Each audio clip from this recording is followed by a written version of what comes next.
Zip up your members-only jacket, crack open a tab, and pause your Walkman as we bring you to the 1980s. The 80s Show podcast, where we talk about all things 1980s.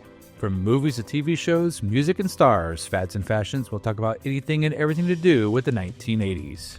1980s, the best decade in decades. Well, welcome to the 80s Show podcast. We're your hosts alongside Damon Raffelli. I am Bill Lassiter. Just a reminder that you can follow us on Twitter, or what is now known as X. I wonder if I can change it to a different letter in the future, Damien. What do you think? I don't care. Okay, there we go. But you can follow us at 80 Show Podcast. And so, Damien, how are we feeling today?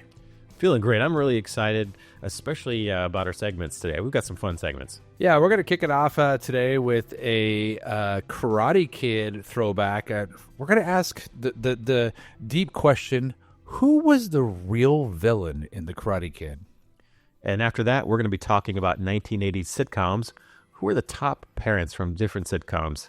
Yeah, looking forward to that. And also, I am going to pitch to Damien a sequel to the classic 1980s movie E.T. the Extraterrestrial. I'm looking forward to hearing what your pitch is. And in fact, we've got Spielberg on speed dial.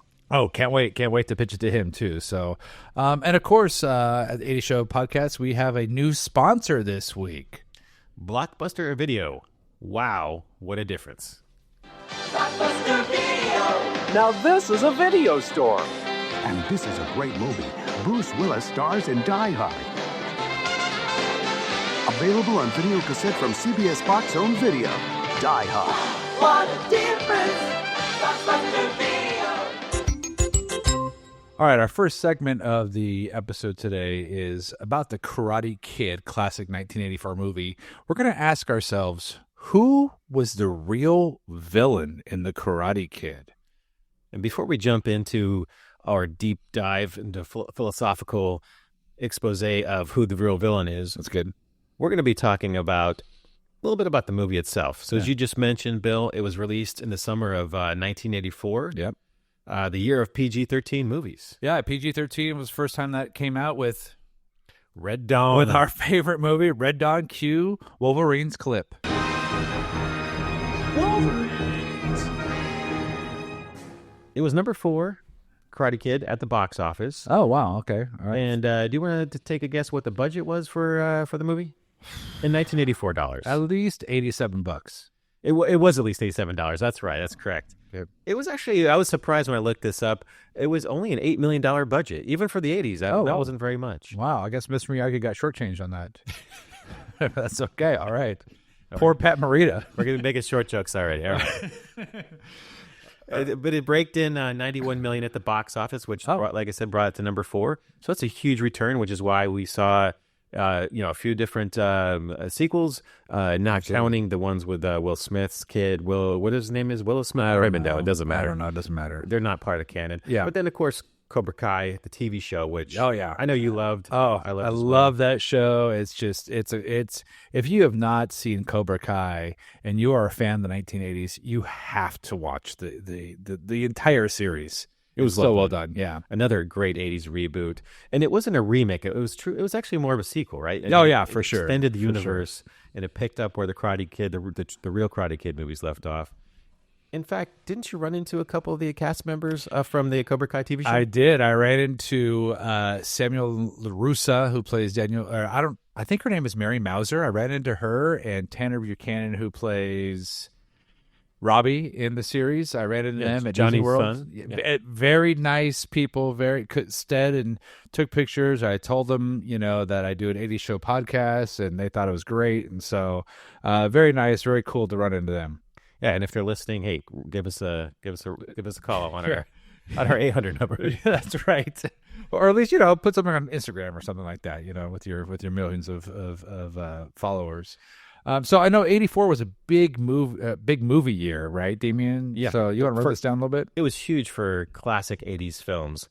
Do you want to take a guess at some of the top movies in 1984? Well, I know number 1 should be Lassiter, starring Tom Selleck and Bob Hoskins. It's a great name for a movie. Was that in the top 10, Damien? No, it was not your namesake's movie. Oh, dude. The other one that I know was in '84, which is one of my favorites as a kid, was Cloak and Dagger with Dabney Coleman. I know it's probably not in the top 10, Damien, but it was one of my all-time favorite movies when I was a kid. I watched it over and over again. I love that movie as a kid too, and maybe a little bit as an adult as well.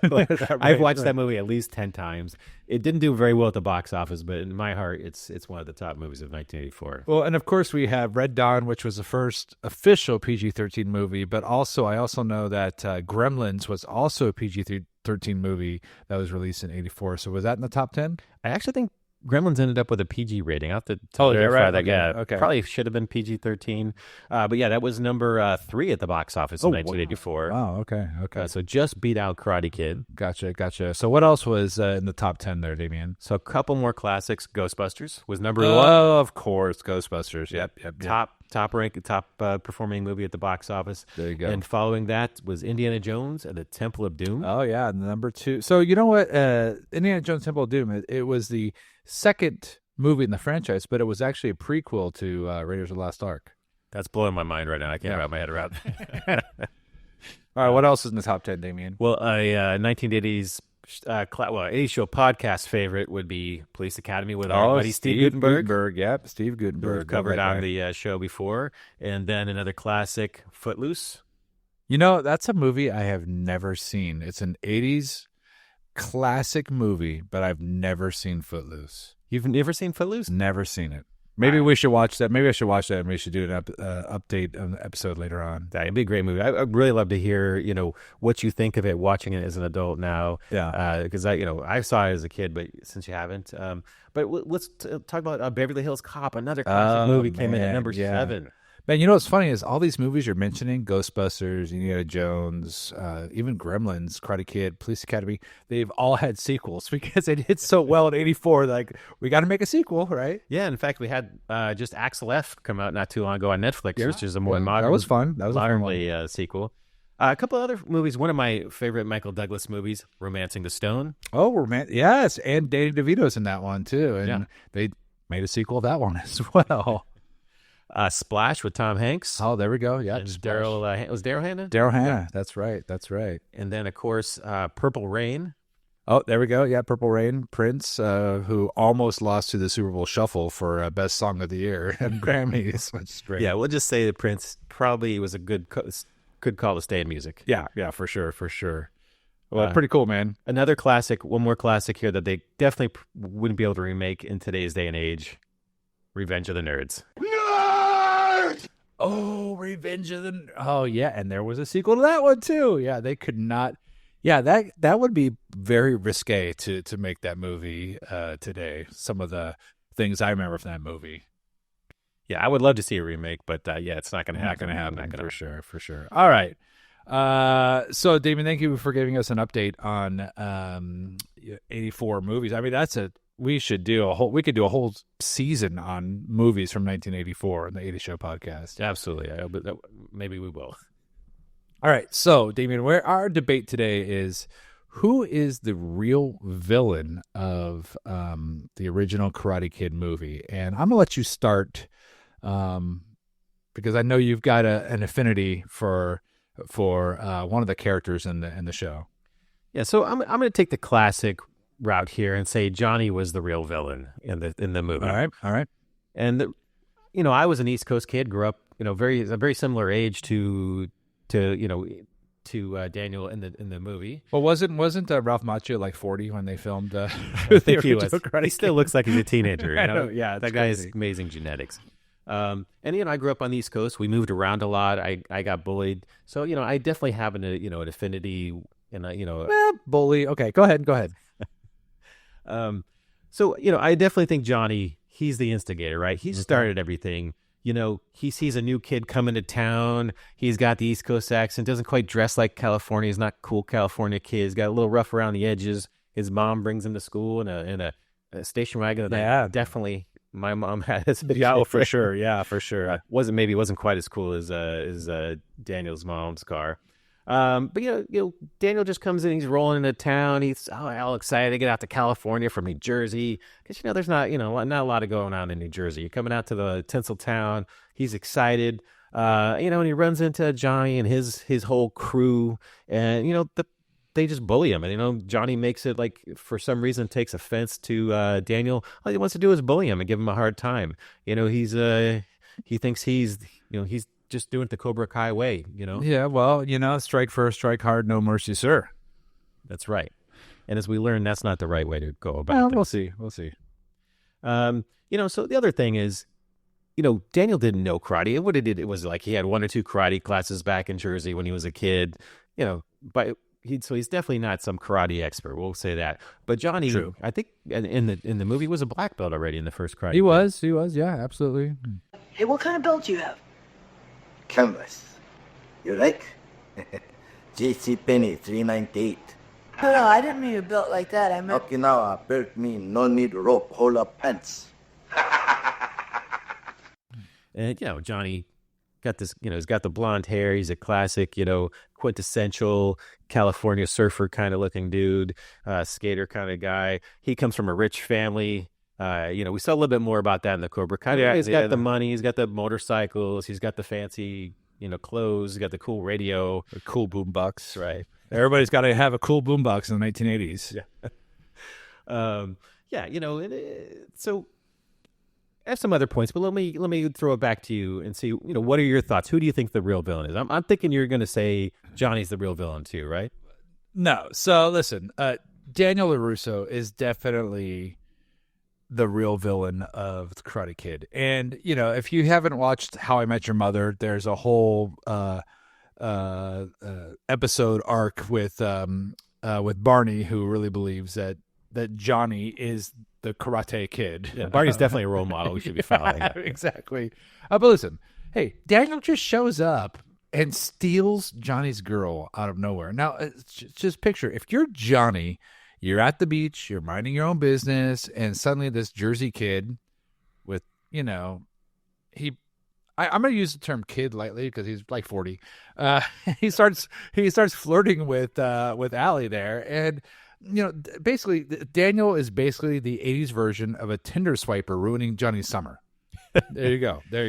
And Daniel provokes the fights. I mean, Johnny tells him to stay out of it. Daniel keeps pushing, and he pushes the radio. I mean, come on. I mean, he ruins Johnny's radio, which is just terrible. I mean, and then of course he picks on Johnny at the Halloween dance, right? And pours water all over them. And I really think that Daniel is the real troublemaker here.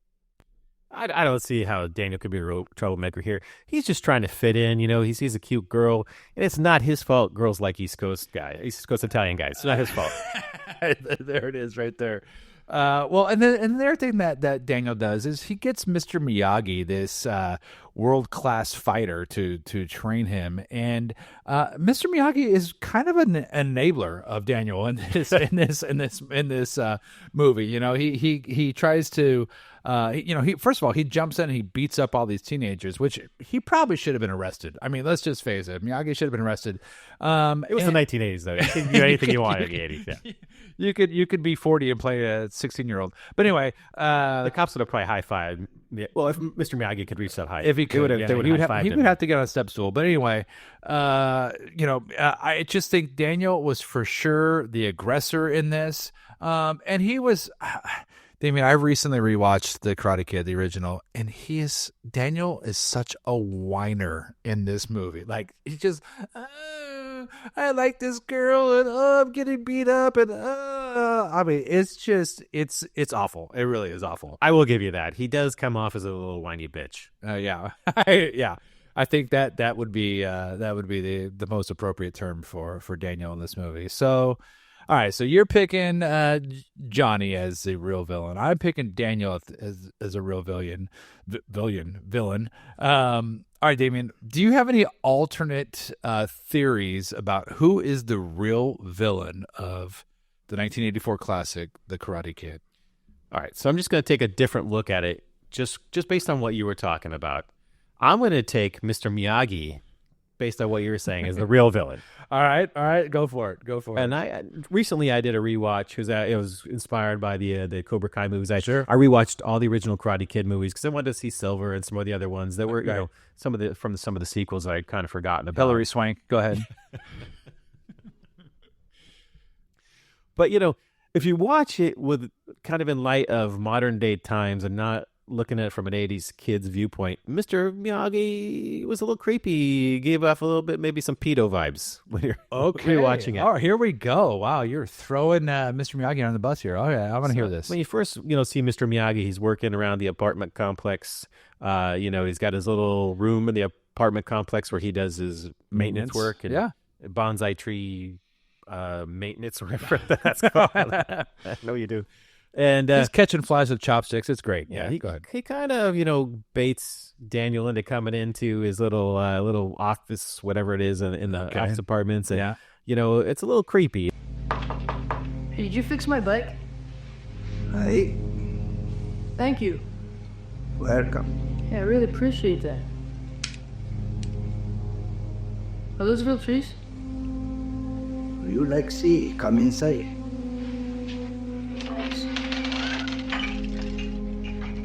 He kind of takes Daniel aside and it tells him he's gonna mentor him and help him. Right. And then he invites him over to his dojo, which is really his house. That's true. It's his house. Yeah. Really nice house, by the way. Really nice place. But it's basically hidden away, kind of hidden back from the street that nobody really knows is there and what's behind there. Okay. So it's I see some creepy vibes. He did not have a white panel van or ice cream truck. It's so funny. That's good. It's funny because I was thinking that I don't think we ever saw Mr. Miyagi driving around. We know he had those classic cars, but we never saw him, hey, puppies in my van here, or anything like that. I'm not sure he could see over the steering wheel.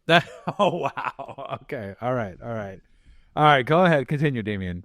So, he and then, also Mr. Miyagi goes and, as you were mentioning before, and beats up a bunch of teenage kids. The funny thing is, I think in real life, Pat Morita was about 40 years old when he made this, but in the movie, he looks like he's in his 50s, 60s. So, I'm not are you sure. saying Ralph Macchio and Pat Morita were the same age when they made Karate Kid? Actually, I think they were the same age. All right, yeah. I kind of see a little bit. I mean, he does have Daniel do his chores around the house too, right? Yeah, I wouldn't say that was really training, because he could have learned a lot easier and a lot quicker versus sand off, sand on, and wax on, wax off, and paint the fence and all that kind of stuff. Yeah. So was this like an ancient martial arts lesson, or was this like just an unpaid internship? I think it was just free work, yeah. Free work. A little Tom Sawyer action there. All right. So I think you laid out a pretty good case why Mr. Miyagi could have been the villain of Karate Kid. The other thing, Mr. Miyagi supposedly has all this wisdom, this ancient wisdom from Okinawa in Japan.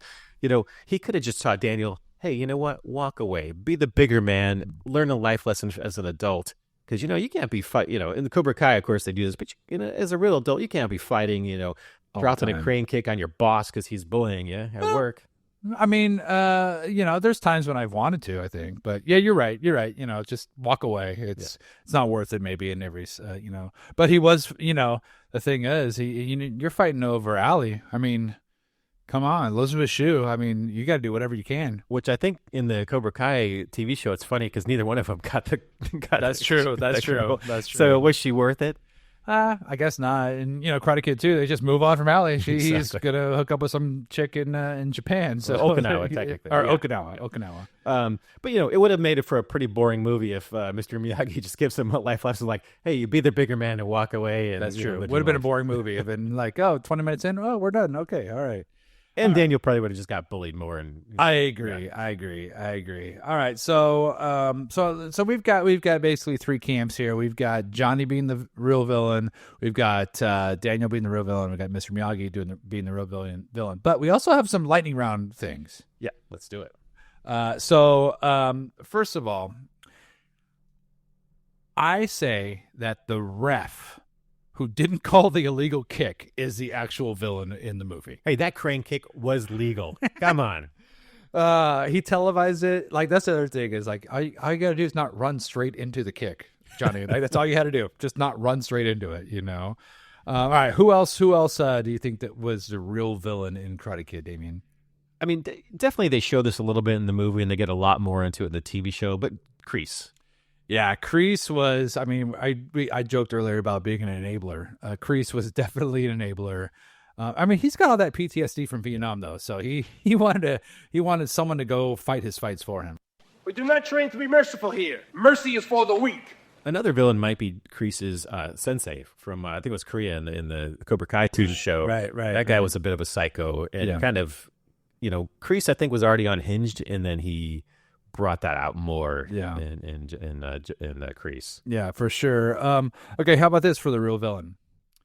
The beautiful Elizabeth Shue, Allie, and her inability to date someone without causing a karate fight, right? I mean, just pick somebody else, right? Like, and not have these two guys fighting each other, right? And then just dump them both. Yeah, well, apparently that's what she did because neither one of them ended up with the girl, right? Yeah, she definitely had a type. Yeah, for sure. Karate guy, karate guy, yeah, for sure. So, any other villains that we could draw from this? Do you think Allie dated anybody else from Cobra Kai? Anybody else in Johnny's crew?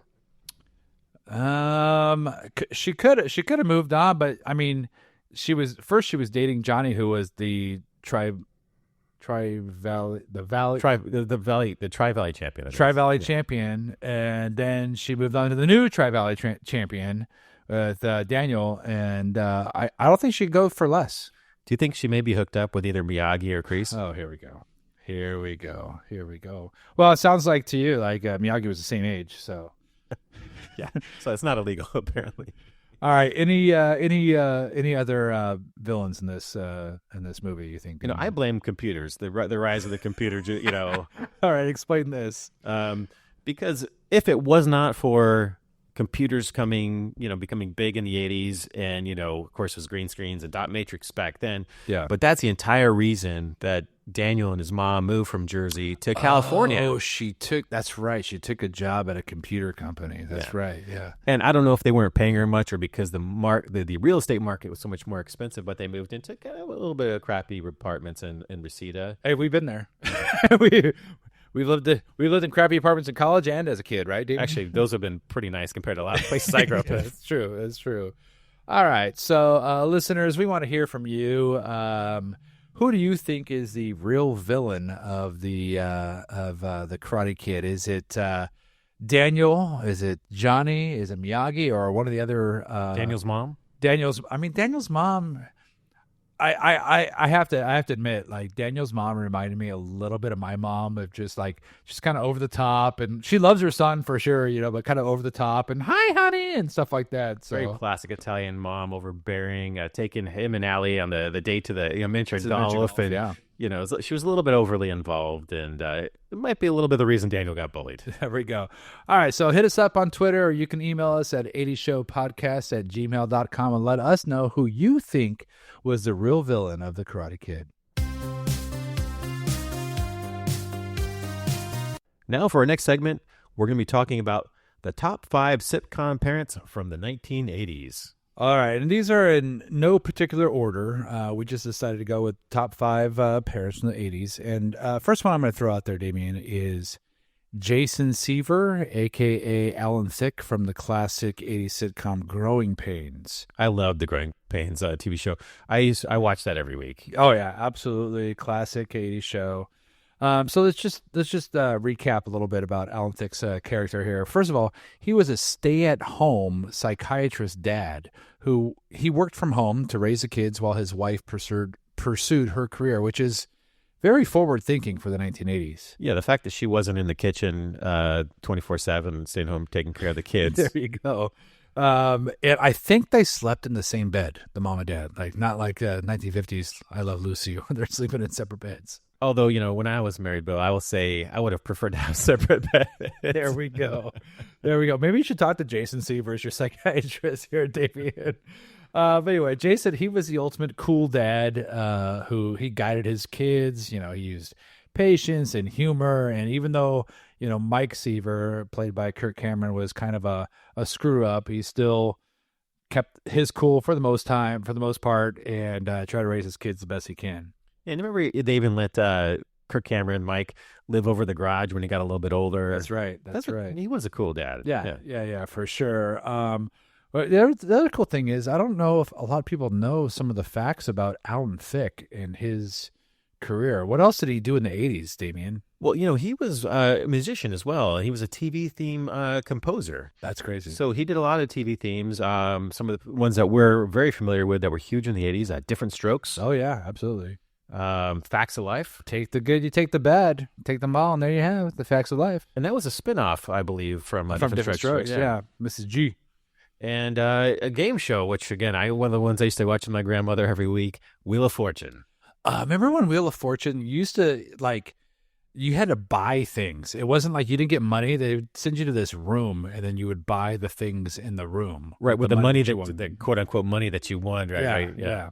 I think he did the original score. I don't know, I think they've changed it since then. Who knows?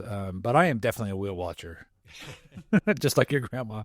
And so, of course, he also had a famous son, Robin Thicke, who is also a musician, famous for the hit single "Blurred Lines" with Pharrell. Yeah, and I really enjoyed that. It was a summer song back, I don't know, like a decade ago or something. Yeah, and absolutely. Yeah, so he looks a little bit like his dad too. Yeah, it's kind of crazy. Okay, so Jason Seaver's our first pick, and again, these are in no particular order. Who do you got in your list, Damien? Well, this might be a controversial pick. We might get some feedback on this one, but I'm going to go with the Cosby Show. Cliff Rufy Huxtable. Rufy.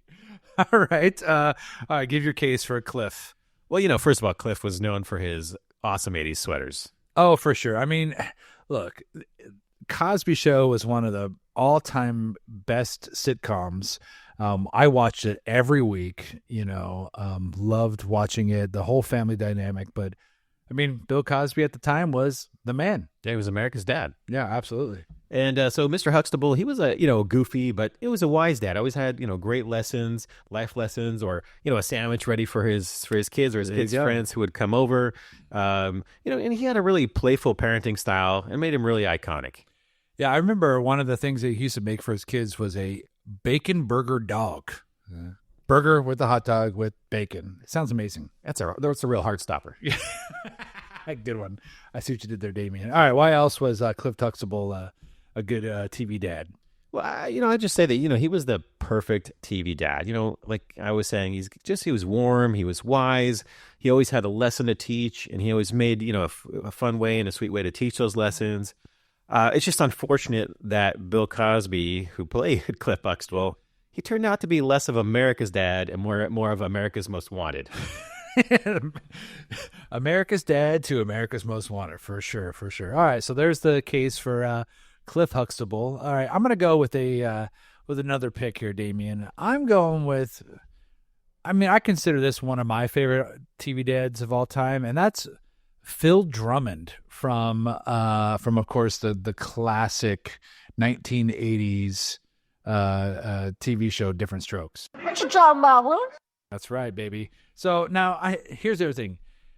Played by Conrad Bain was his name. And I'm not sure, this is like the same debate as Doc from Back to the Future. I'm not sure if this guy was 40 or 80. Yeah, I think he was about 40, even though he was bald. And, the 80s, everybody, as we've talked about, and, Tony V had a little bit of an issue with it, but they all looked about 40 years old. That's right. They really were. That's right. So anyway, he was a wealthy man. They lived in this apartment in New York City. He took in two orphan brothers, obviously Arnold and Willis. And his steady guidance and advice made him one of the most beloved dads of the 1980s.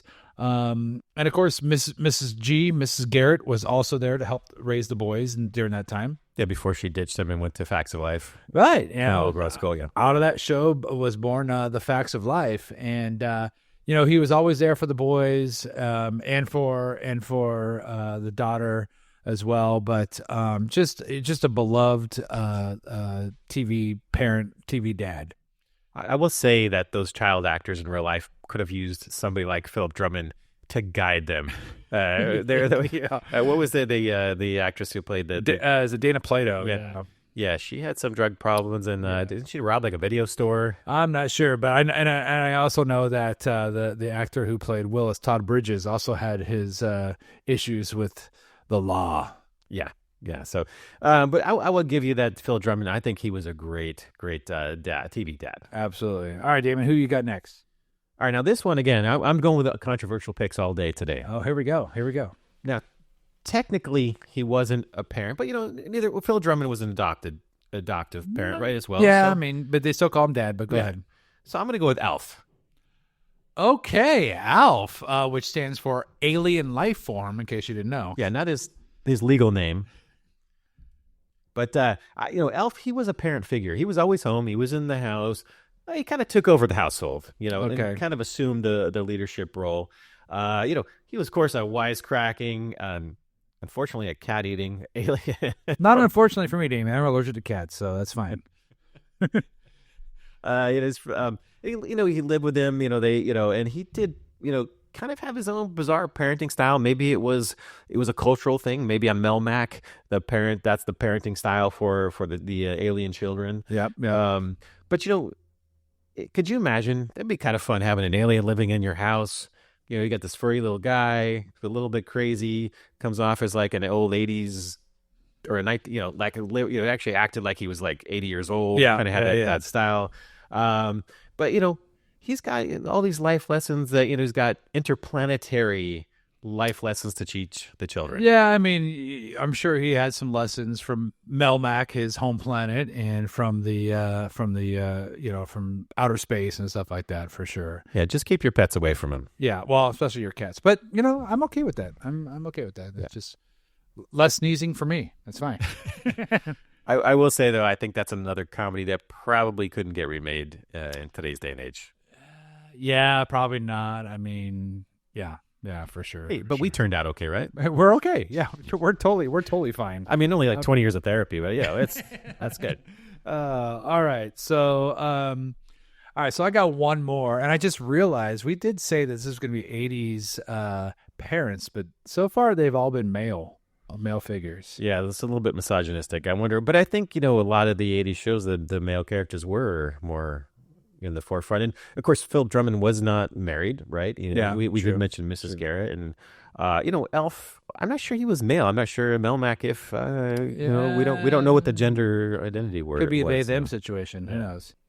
All right, I'm going to go with another controversial pick from the late 80s, early 90s, and this is Al Bundy from Married with Children, played by Ed O'Neill. What do you think, Damien?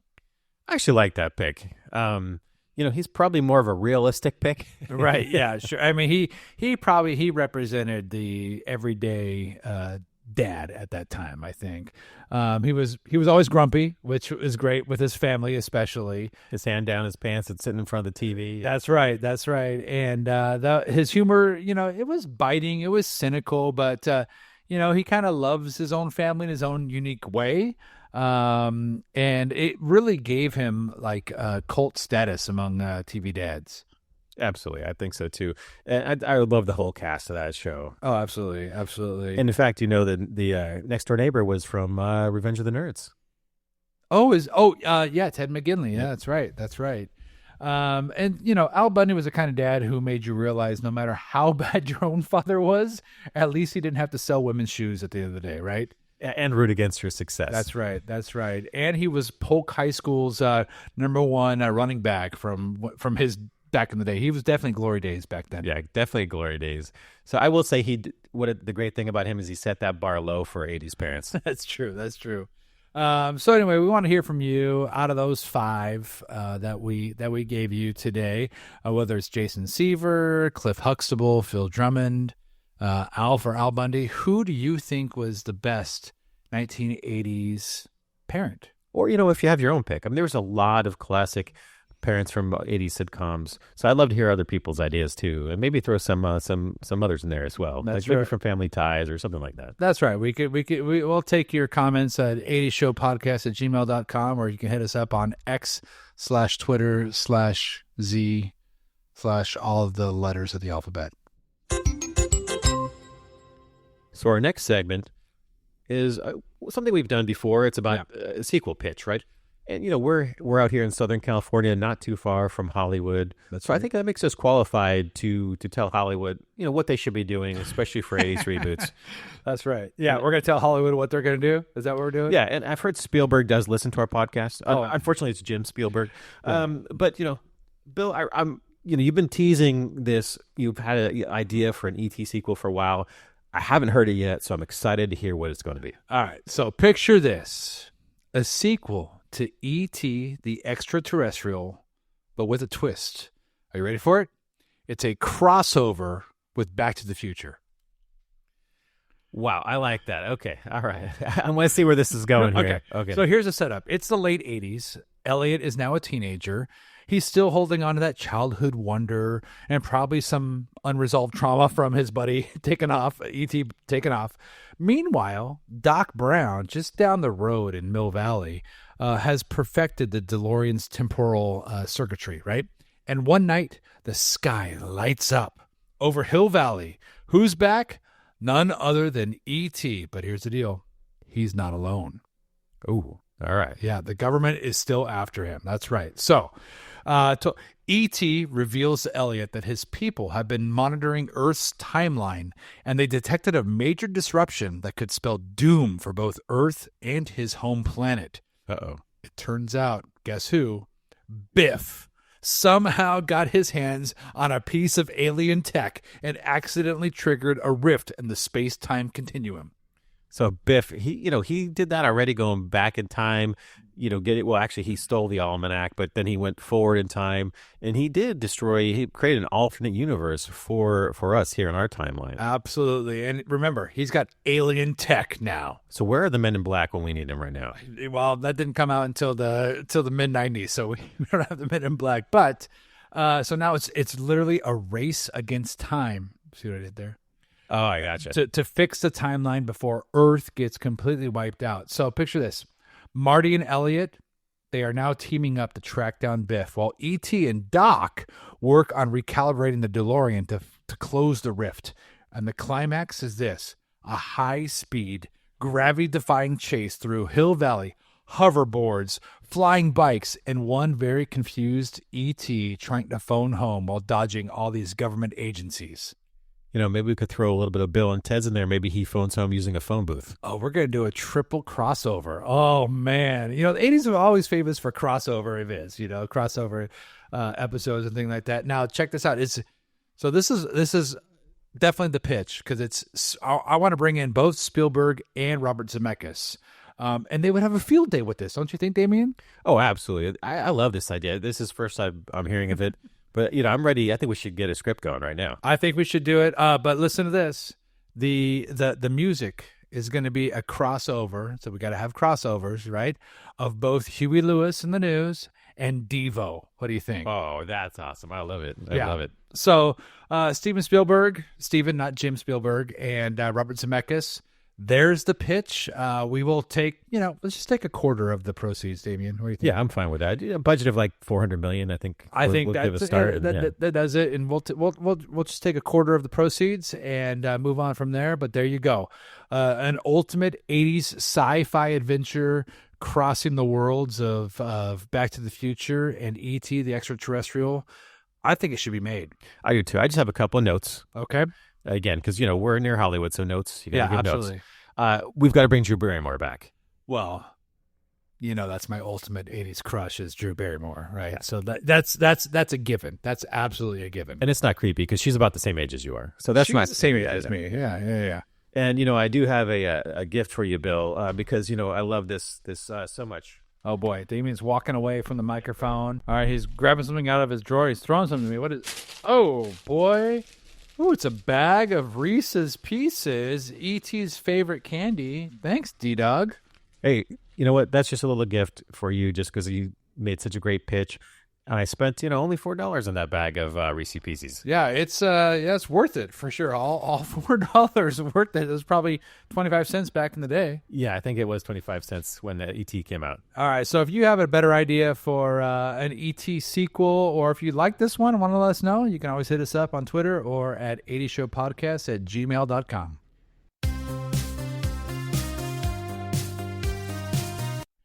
All right, so we want to thank you for joining us on another episode of 80 Show Podcast. Damien, what do we got going on for the next episode? Oh, wait. Uh-oh. I hear a sound, Damien. Uh-oh, it's a dreaded fax sound. Unfortunately, let me read this fax. Yeah, it's unfortunately what I expected. Blockbuster apparently only has one location left. Okay, so they are not going to sponsor the 80 Show Podcast anymore? Yeah, no, apparently they have zero budget to advertise. Man. I guess, from what I'm seeing here, they made some bad corporate moves. Right, yeah. And cost them thousands of their locations. Okay. So I guess charging exorbitant late fees to your customers kind of bankrupted a lot of customers. Gotcha. Also bankrupted Blockbuster. Yeah. And I know that they had an opportunity to buy Netflix for like $50 million. They passed that up. So not a great move there on Blockbuster's part. Yeah, their management may not be making the best decisions.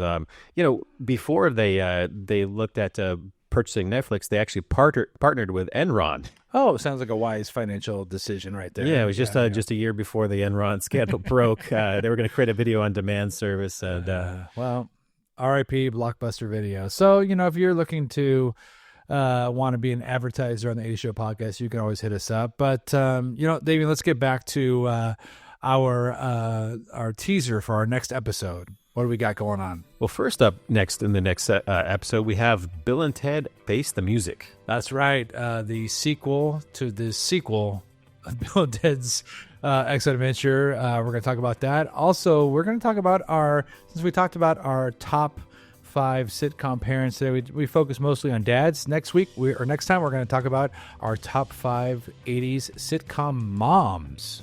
Not creepy at all. And after that, we're going to go back to 80s toys for an 80s analog edition of Speak and Spell. Ooh, back to E.T. Right. All right. Well, thank you so much again for joining us. You could always rate us on iTunes, Google Play, Stitcher, or wherever you listen to this podcast. And hit us up on Twitter or email at 80showpodcast@gmail.com. And in the immortal words of Alf, ha! I kill me! Sweep the leg, Johnny. Theme song composed by my good friend, fellow rock star, straight out of Bakersfield. You may also know him from the band Videodrone, Mark Russell Davis.